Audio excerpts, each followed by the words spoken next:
자, 오늘 민수기 14장 26절에서 38절 말씀으로 같이 은혜를 받기를 원하는데요. 기도 제목 같이 한번 따라하겠습니다. 내가 하는 말로 복받게 하시고 하나님께서 축복하시는 믿음의 말이 되게 하소서. 아멘. 여러분의 말로 오늘 하나님을 기쁘시게 하고 하나님이 주시고자 하는 복을 다 누리시기를 주의 이름으로 축원합니다. 하나님은 사람이 하는 모든 말을 들으십니다. 심지어는 속으로 말하는 것까지 다 들으십니다. 그래서 오늘 본문에 보면 하나님은 이스라엘 백성들이 광야에서 불평하고 원망하는 말을 다 듣고 계셨습니다. 무엇보다 12 정탐꾼의 보고를 듣고 10명의 부정적이고 불신앙적인 보고에 호응해서 통곡하면서 하나님을 원망하고 불평하였습니다. 그러자 그들의 원망이 멈추질 않고 계속해서 지속되자 하나님은 진노하셨습니다. 그리고 심판하시겠다고 말씀하셨습니다. 자, 27절 봅니다. 나를 원망하는 이 악한 회중에게 내가 어느 때까지 참으랴. 이스라엘 자손이 나를 향하여 원망하는 바 그 원망하는 말을 내가 들었노라. 하나님께서는 우리가 죄를 짓고 잘못된 길을 가더라도 하나님은 오래 참으십니다. 그러나 하나님은 더 이상 참을 수 없는 그러한 그 시기를 정하십니다. 하나님이 참을 수 없어서가 아니고 하나님이 자비가 없어서가 아니라 더 이상 그들의 죄를 내버려 두면 그들은 망할 수밖에 없기 때문에 하나님은 경고를 주시고 징계를 하시는 거죠. 오늘 이스라엘 백성들이 하나님을 향하여 하는 그 원망의 수위가 이제 더 이상 참을 수 없는 정도까지 이르렀다고 하나님 판단하셨어요. 그래서 하나님께서는 어떻게 말씀하셨냐면 그들이 원망하는 말 그대로 내가 하겠다고 말씀하세요. 하나님 귀에 들린 대로 그대로 해주겠다는 거죠. 그들의 요구대로 해주겠다는 겁니다. 하나님께서는 우리의 기도만 들으시는 것이 아니라 불평과 원망을 하는 말도 들어주신다는 말이에요. 얼마나 무서운 말입니까? 이스라엘 백성들이 뭐라고 원망했습니까? 차라리 우리가 애굽이나 광야에서 죽었더라면 좋았을 거다라고 말하고 있다는 거죠. 가나안 땅에서 죽는 것보다는 차라리 애굽 땅에서 또는 광야에서 죽는 게 낫다라고 그렇게 계속해서 불평하는 거예요. 원망하는 거예요. 그러니까 하나님께서 그들의 말대로 내 귀에 들린 대로 광야에서 다 죽게 해주겠다 말씀하시는 거죠. 그러자 모세의 간절한 중보기도로 민족 전체를 멸하시겠다는 하나님의 결심을 바꾸지요.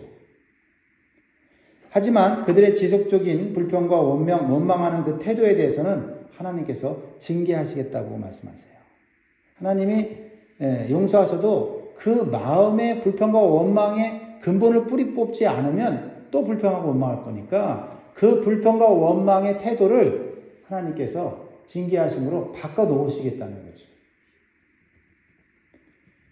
자, 우리는 이 말씀을 통해서 하나님께서 우리의 말을 다 듣고 계신다고 한다면 어떤 말을 하면서 살아야 될지 깨달아야 할 것입니다.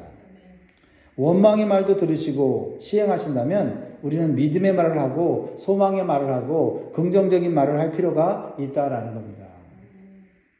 그래서 상황이나 문제가 심각해질수록 우리는 나도 모르게 나오는 불평과 원망의 말을 조심하고 믿음과 소망의 말을 할 수 있도록 더욱 힘써야 하겠습니다. 오늘도 나의 말을 점검하고 내가 주로 하는 말이 무엇인지를 살펴볼 필요가 있습니다. 그래서 내가 하는 말대로 하나님이 시행하신다면 나는 복받을 사람인가 아니면 나는 징계받을 사람인가 한번 생각해 보자는 것입니다. 여러분들의 말이 우연히 나도 모르게 나와도 그게 복받는 말이 될 수 있기를 주여로 축원드립니다. 자, 하나님은 공의로 징계하시지만 징계 중에도 긍휼을 베풀어 주세요. 하나님은 이스라엘 백성들의 20세 이상과 20세 이하로 나누어서 징계를 시행하십니다. 이것은 원망하는 자들이 주로 성인들, 즉 부모 세대라는 것을 알 수가 있습니다. 그들은 하나님이 약속하신 가나안 땅에 들어가는 것을 믿지 못했기 때문에 그들은 광야에서 시체가 될 거라고 말씀하고 계세요. 29절 30절 봅니다. 너희 시체가 이 광야에 엎드러질 것이라. 너희 중에서 20세 이상으로서 계수된 자, 곧 나를 원망한 자 전부가 여분네 아들 갈렙과 눈의 아들 여호수아 외에는 내가 맹세하여 너희에게 살게 하리라. 한 땅에 결단코 들어가지 못하리라. 이렇게 하나님께서 축복의 약속을 주셨어도 그것을 누릴 수 있는 것은 믿음이 있는 자들이다. 그런데 20세 이상의 백성들은요, 갈렙과 여호수아를 제외하고는 모두 다 하나님 말씀을 신뢰하지 못하고 원망했습니다. 그래서 하나님의 능력을 기도로 체험하는 것이 아니라 원망의 말로 체험하게 되는 불행한 인생이 된 것입니다.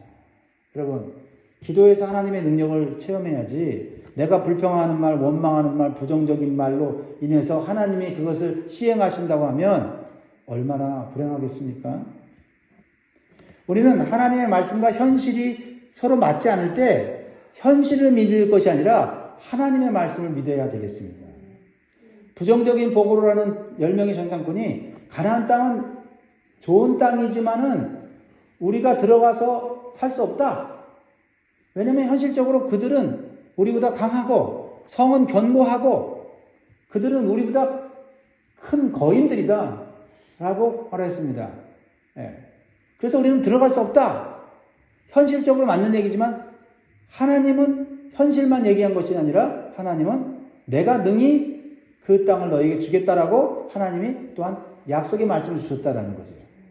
그렇다고 한다면 불가능해 보이는 현실과 불가능해 보이는 하나님 말씀이 만났을 때 우리는 뭘 붙잡아야 돼요? 불가능해 보이는 하나님 말씀을 붙잡아야 돼요. 왜냐하면 그 말씀을 이루시는 하나님은 모든 것을 가능케 하시는 하나님이시기 때문에 그렇습니다. 그러니까 우리는 현실만 보고 판단하는 안 돼요. 현실을 보고 분석을 잘하는 사람을 똑똑한 사람이라고 하는데 그 똑똑한 사람 말 들으면 안 된단 말이죠.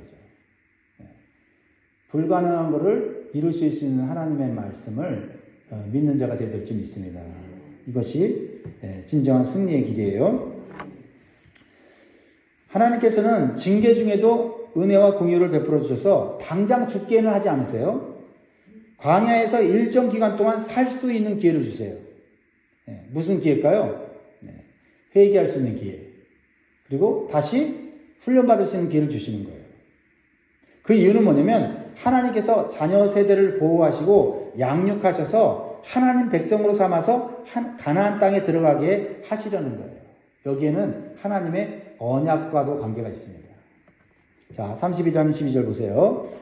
너희가 사로잡히겠다고 말하던 너희의 유아들은 내가 인도하여 드리리니 그들은 너희가 싫어하던 땅을 보려니와 너희의 시체는 이 광야에 엎드려질 것이요. 저는 이 말씀 속에 하나님의 공의와 하나님의 긍휼이 담겨져 있는 것을 깨닫고 감사가 나오더라고요.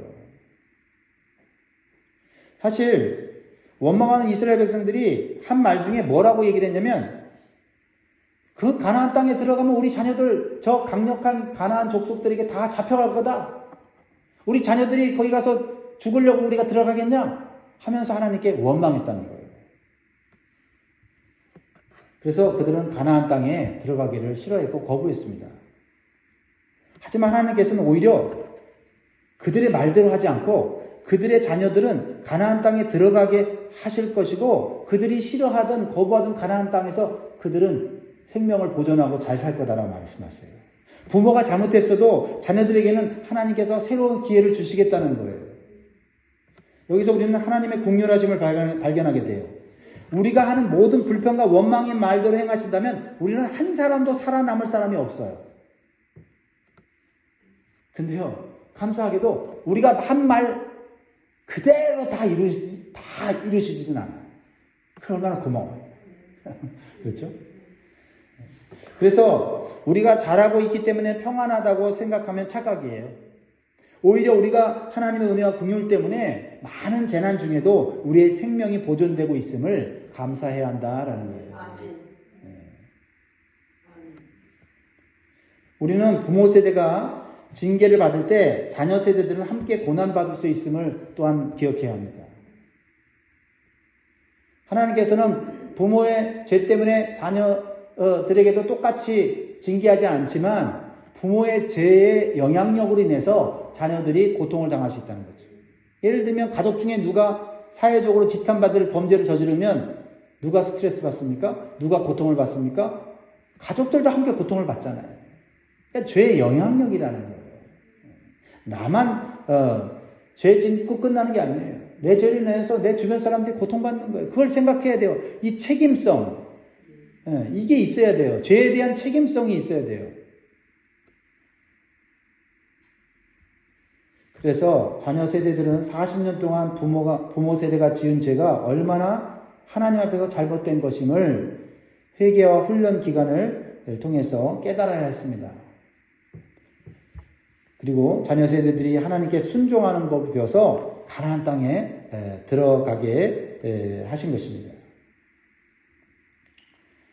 자, 34절 보세요. 너희는 그 땅을 정탐한 날수인 40일의 하루를 1년으로 쳐서 그 40년간 너희의 죄악을 담당할지니 너희는 그제서야 내가 싫어하면 어떻게 되는지를 알리라 하셨다 하라.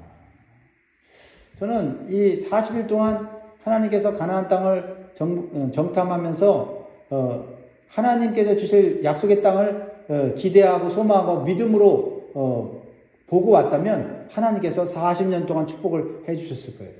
그렇죠? 근데 그 40일 동안에 하루하루 하나님이 주신 땅을 바라보면서 아이고 이 땅 못 들어간다. 이 땅은 안 된다. 우리는 능력이 없다. 하면서 안 된다, 못 한다는 부정적인 말만 하니까 하나님께서 그들이 말한 대로 시행하실 뿐만 아니라 그 날 하루를 1년으로 쳐서 40년 동안 광야에서 광야에서 연단받게 하셨다 이 말이에요.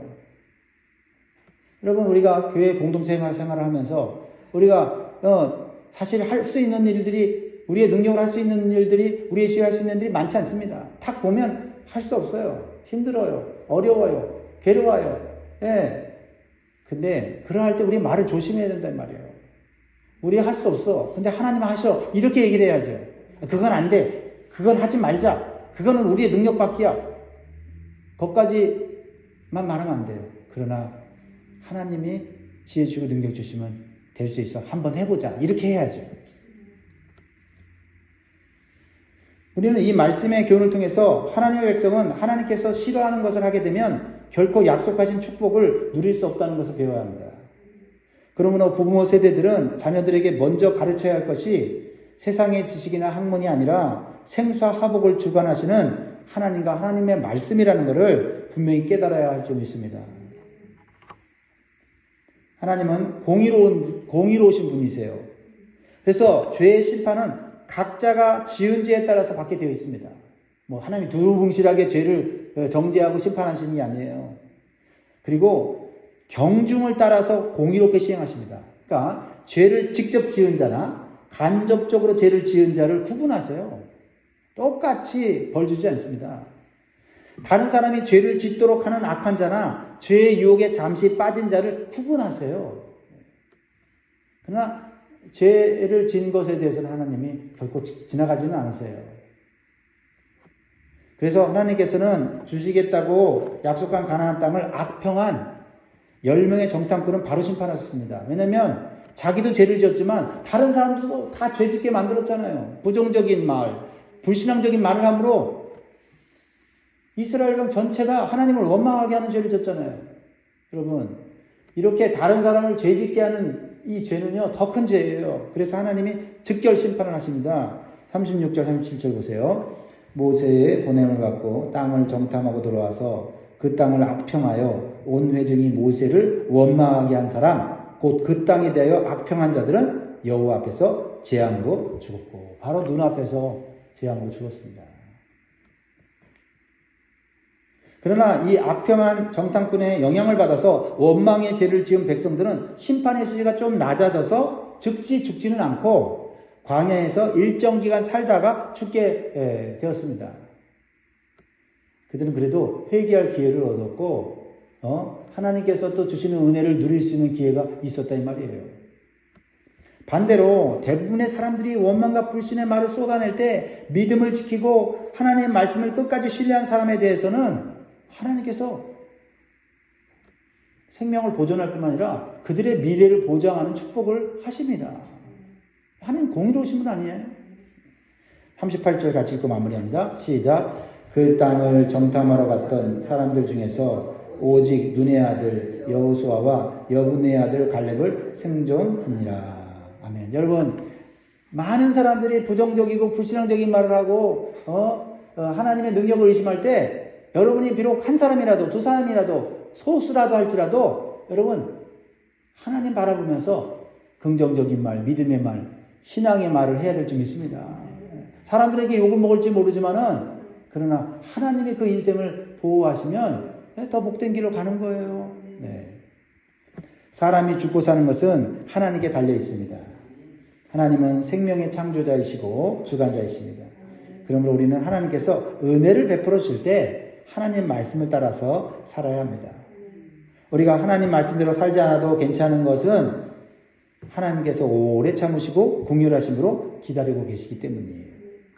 그래서 우리의 삶을 우리의 눈으로 평가해서는 안 됩니다. 삶의 절대 기준인 하나님 말씀에 비추어서 우리의 말과 행동을 살펴볼 수 있어야 합니다. 기준이 중요한 거죠. 그러할 때 하나님의 은혜와 축복을 계속해서 누릴 수 있게 되는 겁니다. 우리는요, 자녀들에게 좋은 믿음의 본을 보여주어야 돼요. 적어도 우리의 죄 때문에 자녀들이 고통당하지 않도록 날마다 우리의 죄를 회개하고 하나님의 은혜를 구해야 될 줄 믿습니다. 믿음은 우리가 좋은 믿음은 못 물려줘도 죄는 물려주면 안 되잖아요. 사랑하는 성도 여러분, 우리가 말하는 대로 된다는 것은 우리가 하는 말을 하나님께서 들으신다는 것을 오늘 기억하시기 바라요.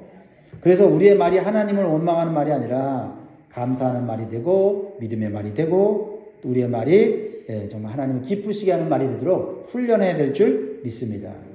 무엇보다 기도와 말씀으로 믿음의 말과 행동을 잘 훈련해서 나 자신과 다른 사람의 생명까지 살리는 복된 인생이 되기를 주의 이름으로 축원드립니다. 기도하겠습니다.